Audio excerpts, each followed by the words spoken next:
Shalom, jumpa lagi bersama saya dalam renungan hari ini.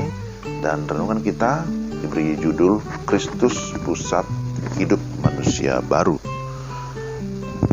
Bagaimana kita mengubah laju perahu motor ke arah barat jika dalam perahu itu sudah dipasang kemudi otomatis ke arah timur?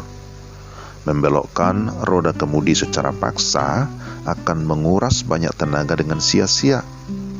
Begitu pegangan kita mengendur akibat kelelahan, roda kemudi pun akan kembali menuju ke arah semula. Cara paling tepat tentu saja dengan melakukan program ulang, dengan menyetel kembali arah baru yang dikehendaki dan mengubah program yang lama. Saudara, kehidupan kita sebagai orang percaya yang sudah mengenal dan menerima jalan dan jaminan keselamatan adalah kehidupan baru yang sudah berbalik arah, yang telah berpindah dari maut kepada hidup. Yohanes 5 ayat 24. Namun, bagaimana laju kehidupan kita bisa berubah ke arah pola hidup baru jika selama ini hidup kita sudah terprogram, sudah begitu terbiasa berkecimpung dengan pola hidup lama?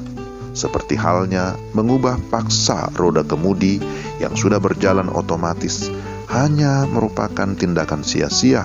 Usaha keras kita sendiri untuk mengubah arah hidup kita juga hanya akan menghasilkan kegagalan, kelemahan, dan kekecewaan. Cara yang paling tepat lagi-lagi harus kembali ke titik awal. Kita perlu memprogram ulang arah laju kehidupan kita dengan kembali menyetel dan mengubah fokus hidup kita. Kalau biasanya kita cenderung berpusat pada aku, segala sesuatu fokusnya adalah diriku, sekarang fokusnya diubah dan diarahkan kepada Kristus. Gaya dan pola hidup manusia lama harus ditinggalkan dan diganti dengan gaya dan pola hidup manusia baru yang kita kenakan, sebagaimana Efesus pasal 4 ayat 22-24. Namun, sekali lagi, perubahan ini tidak dilakukan dengan paksa atau karena terpaksa, tetapi merupakan pancaran hidup baru yang keluar dengan sendirinya dari hati yang rela, yang sudah terlebih dahulu diubahkan. Perubahan yang didasari dan diawali dengan belajar mengenal Kristus, mendengarkan tentang Dia, dan menerima pengajaran di dalam Dia.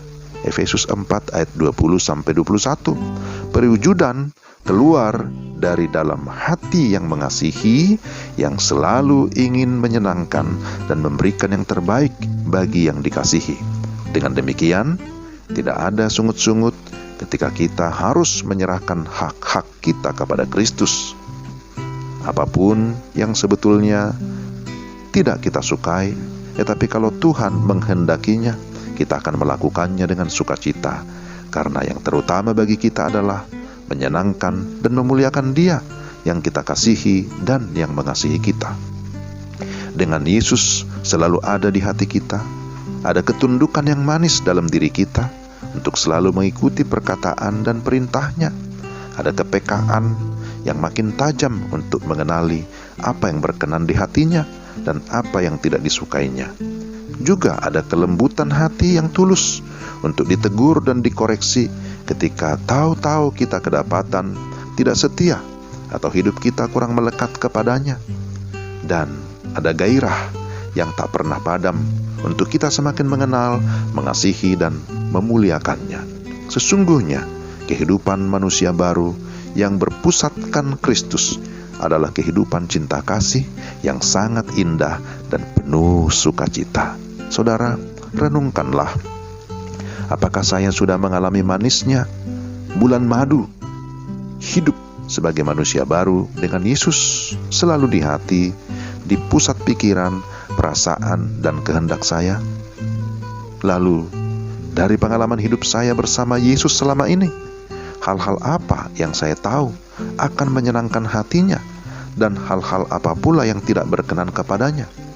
Saudara, mari kita mengoreksi seluruh hidup kita. Apakah kita sudah menjadikan Kristus sebagai pusat kehidupan kita?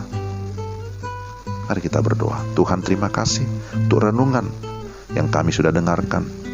Kiranya Tuhan menolong kami, Roh Kudus memampukan kami agar kami hidup sungguh-sungguh meninggalkan dan menanggalkan manusia lama, sifat-sifat lama, dan sekarang kami mengarahkan diri kepada Kristus yang adalah pusat kehidupan kami. Mampukan kami ya Tuhan, supaya kehidupan kami sungguh menyenangkan hati Tuhan, memuliakan Tuhan, dan bisa menjadi berkat bagi sesama. Dalam nama Tuhan Yesus kami sudah berdoa. Amin. Demikian renungan kita, saudara-saudara.